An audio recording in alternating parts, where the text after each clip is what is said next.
Hello everyone, welcome to college classes. ए video रे आमे +3 सेकंड सेमिस्टर संबलपुर यूनिवर्सिटी रो विषय AEC ability enhancement course English unit 1 रो इम्पोर्टेंट 5 मार्क क्वेश्चन प्रथम चैप्टर देखिबा। प्रथम चैप्टर रही आमर the passionate shepherd to his love by Christopher Marlowe. यार मुख्यतः 5 मार्क क्वेश्चन तीनोटी इम्पोर्टेंट रही ताकू देखिदेबा। प्रथम क्वेश्चन टी अछि In the passionate shepherd to his love, how does the shepherd use imaginary of nature to pursue his beloved? यही जो कविता रही passionate shepherd to his love Christopher Marlowe तांकर imaginary nature को वर्णना करी तांको प्रेमिका को किपरि भाबे डाकुचंती ताहाकू देखिबा। In Christopher Marlowe's poem the passionate shepherd to his love प्रथमे कौन रहिबो आमर कविंकर ना रहिबो और से कौन लिखिथिले ताहाकू एठारे हम कौन देबो 1 मार्क क्वेश्चन मिली जाइथे। The shepherd uses beautiful and rich imaginary of nature to persuade his beloved to come and live with him. से कौन करचंती बहुत उच्च मानर चिंता करचंती तांको बिलव को डाकिबा पई। जदि से आसीबे कौन करिवे नेचर को से माने दुहे मिसी एन्जॉय करिवे, पत्थर ऊपर बसबे, भेली को जीवे, आमर सुंदर पक्षी तांको पई गीत गान करिवे, से पहाड़ ऊपर देखी तले किपर भेड़ माने चरुथिबे ताहाकू देखिबे। The poem is full of promises that focus on the pleasure of a peaceful countryside life. एठारे कौन करुची शेफर्ड को विभिन्न प्रकार प्रोमिस देखाई क्या बिलव्ड पाई। से कौन करदेबे तांको पाई अनेक जिनिस तैयारी करदेबे, तांको कौन से हट न हेबो ता पाई ध्यान रखिचंती। चप्पल तैयारी करदेबे, बेड तैयारी करदेबे, आमर फाइनेस्ट गोल्ड रे आमर बकल तैयारी करदेबे और से कंट्री साइड लाइफ रो आनंद प्रदान करेंगे, तांको शांति प्रदान करेंगे। The shepherd tries to create a picture of an ideal world where love and happiness exist in harmony with nature. से शेफर्ड कौन करछंती तांको बिलव पई एपरि एक चित्र प्रस्तुत करछंती जेउठारे प्रेम आ खुशी गोटे स्थान रे रहिथिबे, केउठारे आम नेचर ठारे रहिबे। From the beginning the shepherd invite his beloved by saying. प्रथम कौन कहते shepherd Janak come live with me and be my love. यह हूँ प्रथम line come live with me, come live with me and be my love. से कौन कहते डाकुचंती आस मो सहित आस आ मोर प्रेमिका हो। He then describe the natural surrounding. जदि सी आसबे कौन हेबो ताकू प्रकृति को से वर्णना कर लिखुचंती valleys groves hill and fields as place where they can enjoy their time together. जदि से आसबे कौन करेंगे यही स्थान मनकर से बसी समय को अतिवाहित करेंगे, सहित कथबार्ता हेबे। He talks about sitting on rocks and watching shepherd's feed there sheep. से कौन कहते जदि से मैंने आसबे आमर पत्थर उपरे बसबे आ बहुत समय पर्यंत क्या देखिए शेफर्ड्स माने आमर पहाड़ तले किपरि भाबे चोरुछंती, भेड़ बकरी माने किपरि भाबे चोरुछंती ताहाकू देखिबे। दिस गिवन ए काम and romantic picture of rural life. यही सब जो घटना गुड़िक रही ताहाकू डाकुचंती यह गोटे कौन देखा आमर ग्राम सहर गोटे रोमांटिक पिक्चर को आम सामने उपस्थापित करुछि।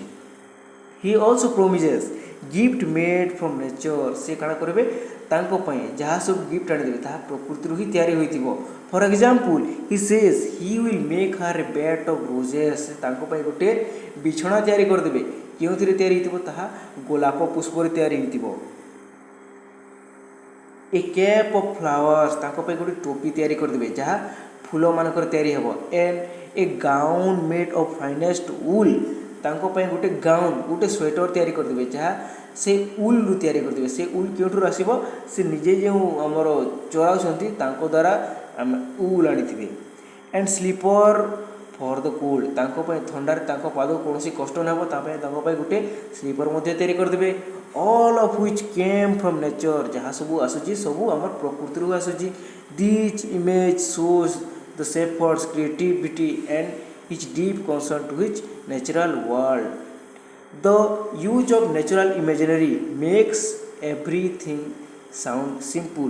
से जहाँ जहाँ चिंता करजंती सब साधारण सब लगुच ब्यूटीफुल शांति लगुच आमर सुंदर सब लगुच। It creates a dream like world full of Joy love and comfort. से जो चित्रटी आमर प्रस्तुत करजंती ताहारे दर्शाउची जे आमर जो पृथ्वी रही ତାହା ବର୍ତ୍ତମାନ ଜୟ ଖୁସି ଆଉ ପ୍ରେମରେ ଭରିଯାଇଛି କମ୍ଫର୍ଟ ସହିତ।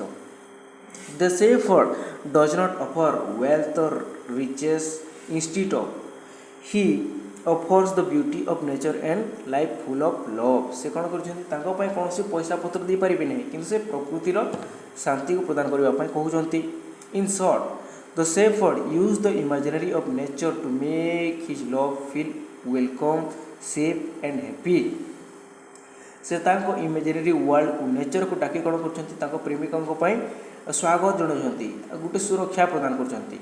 Through these promises, he tries to win her heart by painting a picture of a perfect and joyful life together in the countryside। ହେଲା ଏହିସବୁ ପ୍ରୋମିସ୍ ସେ ଦେଖାଇ କ'ଣ କରୁଛନ୍ତି ତାଙ୍କ ପ୍ରେମିକାକୁ ଡାକୁଛନ୍ତି। ନେକ୍ସଟ କ୍ୱେଶ୍ଚନ୍ ଦେଖିବା। ନେକ୍ସଟ କ୍ୱେଶ୍ଚନ୍ ରହିଛି what material things does the shepherd offer in the passionate shepherd to his love and how what do they represent. এই ଯେଉଁ କବିତା ରହିଛି passionate shepherd to his love ଏଠାରେ ଯେଉଁ ଗିଫ୍ଟ ଦେବାକୁ କହିଛନ୍ତି ସେଫାର୍ଡ ତାହା କ'ଣ ଉପସ୍ଥାପନା କରୁଛି ତାହାକୁ ଦେଖିବା। In the passionate shepherd to his love by Christopher Marlowe the shepherd offers many material things to pursuit his beloved to live with him in countryside. ପୂର୍ବ ପାରାଗ୍ରାଫରେ ଆମେ ପଢ଼ି ସାରିଛେ ସେ ତାଙ୍କୁ ବହୁତ ଜିନିଷ ଅଫର୍ କରିଛନ୍ତି ଯଦି ସେମାନେ ଆସିବେ ତାଙ୍କ ସହିତ ମିଶି କ'ଣ କରିବେ ଗୋଟେ ସ୍ଥାନରେ ବସିବେ ତାଙ୍କ ପାଇଁ ବହୁତ ଗୁଡ଼ିଏ ଜିନିଷ ତିଆରି କରିଦେବେ। These gifts are just physical objects, they represent a romantic and ideal life choose to nature। ठीक ଅଛି। Some of the material things the shepherd offers include କ'ଣ କ'ଣ ଦେବାକୁ ସେ କହିଛନ୍ତି a bed of roses। This represent କ'ଣ represent କରୁଛି comfort and beauty in nature. ସେ କ'ଣ କମ୍ଫର୍ଟକୁ ସୁରକ୍ଷା ଆଉ ବ୍ୟୁଟି ସୁନ୍ଦରତା କାହାର ଆମର ନେଚରରୁ ରିପ୍ରେଜେଣ୍ଟ କରୁଛି କ'ଣ ବେଡ୍ ଅଫ୍ ରୋଜେସ୍। 2 ନମ୍ବରରେ ରହିଛି ଆମର ଏ କ୍ୟାପ୍ ଅଫ୍ ଫ୍ଲାୱାର ଆଣ୍ଡ କିଟିଲ୍। ତାଙ୍କ ପାଇଁ କ'ଣ କରିବେ ଗୋଟେ ଟୋପି ତିଆରି କରିଦେବେ ଫୁଲରେ ତିଆରି ହେଇଥିବ ଆଉ ଗୋଟେ କିଟିଲ୍ ଡ୍ରେସ୍ ତିଆରି କରିଦେବେ। କାହା ଦ୍ୱାରା ତିଆରି ହେଇଥିବ ସେ କିଟିଲ୍ ଆମର ମଟିଲ୍ ପତ୍ର ଦ୍ୱାରା। The gift shows his desire to decorate her with beauty of nature. ସେ ତାଙ୍କ ପ୍ରେମିକାଙ୍କୁ କ'ଣ କରିବେ ଆମର ପ୍ରକୃତିର ସବୁ ଜିନିଷରେ ତାଙ୍କୁ ସଜାଇ ଦେବେ। A gown made of finest wool. ତାଙ୍କ ପାଇଁ ଗୋଟେ ସ୍ୱେଟର ମଧ୍ୟ ତିଆରି କରିଦେବେ। It suggest warm and care made from the sheep by tents. ଠିକ୍ ଅଛି। ଆମର ଫେୟାର ଲାଇନ୍ ସ୍ଲିପର ତାଙ୍କ ପାଇଁ ତିଆରି କରିଦେବେ। ଆମର ବକଲ୍ ଅଫ୍ ଗୋଲ୍ଡ ତିଆରି କରିଦେବେ ଫାଇନେଷ୍ଟ ଗୋଲ୍ଡରେ। ଏହା କ'ଣ ଦର୍ଶାଉଛି this offers physical comfort and hint of luxury. A belt of straw and ivy birds with coral caps and amber stone. ଏହା କ'ଣ ରିପ୍ରେଜେଣ୍ଟ କରୁଛି this mix of natural and precious material shows a blend of simplicity and richness. ଠିକ୍ ଅଛି। All this things are not close costly or modern. ଏହିସବୁ ଯେଉଁ ଜିନିଷ ଗୁଡ଼ିକ ଆମର ପ୍ରେମିକଙ୍କୁ ଦେଉଛନ୍ତି ଏହା ଆମର ଦାମିକିଆ ନୁହେଁ ବା ବର୍ତ୍ତମାନର ମଡ଼ର୍ଣ୍ଣ ଗିଫ୍ଟ ପରି ନୁହେଁ but they are thoughtful and deeply connected to nature. କିନ୍ତୁ ଏହିସବୁ ଗିଫ୍ଟ ସବୁ ଯେଉଁ ରହିଛି ଏହା ନେଚର ସହିତ ଆମର ପ୍ରକୃତି ସହିତ ଜଡ଼ିତ ଅଛି। The shepherd use these promises to create a dream like picture of rural life peaceful simple and full of love.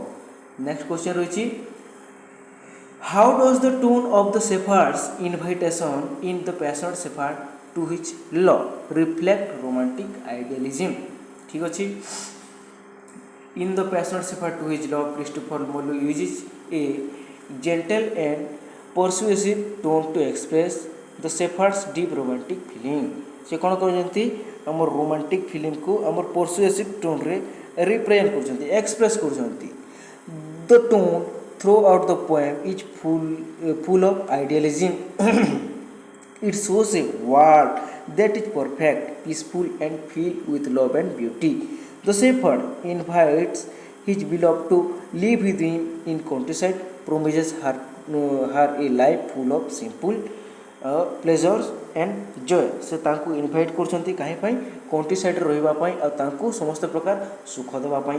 He describe nature in a dreamy way. से प्रकृति को गुटे हमर स्वप्न परि तांको आगरे रिप्रेजेंट करछंती उपस्थापना करछंती।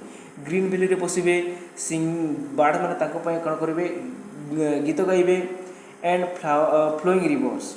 से कौन करेंगे नदी उपत्यका मानक बसबे और प्रकृति को अनुभव करेंगे। The shepherd promises to make his love beds of roses से तांको पय कौन करेंगे रोज ऑफ बेड जो बिछना तैयारी करदेवे ताहा आमर गोलाप पुष्प तैयारी हो आमर उलेन गाउन से तांको पय स्वेटर तैयारी करदेवे स्लीपर विथ बकल्स बकल तैयारी थिबा स्लीपर तैयारी करदेवे आउ and A belt of straw and इबी boards These are not luxurious gift but they are full of emotional value यह दामिकिया नुहे किंतु एठारे आमर सेफर्डर प्रेम भाव रही the believing that love can bring total happiness even without rich or power एठारे कौन प्रकाश करुच्ची आमर प्रेम ताकू आमर कौन व्यक्ति धनी हेले प्रेम जीवन है किपर प्रेम आसब जदि ता पाखरे हैप्पीनेस रही ठीक अच्छे the shepherd does not mention any challenge or real life like poverty, work or sorrow. He imagines a life where everything is beautiful and love in the only thing that matters. The tone is hope and full of joy. He truly believes that if the woman joins him, they will live happily together in a perfect world. तो यह थिला आमर Christopher Marlowe द्वारा रचित होइतिबा a passionate shepherd to his love रो आमर important 5 mark question गुड़िक समस्ते यहाँ मन रखिदेवे धन्यवाद।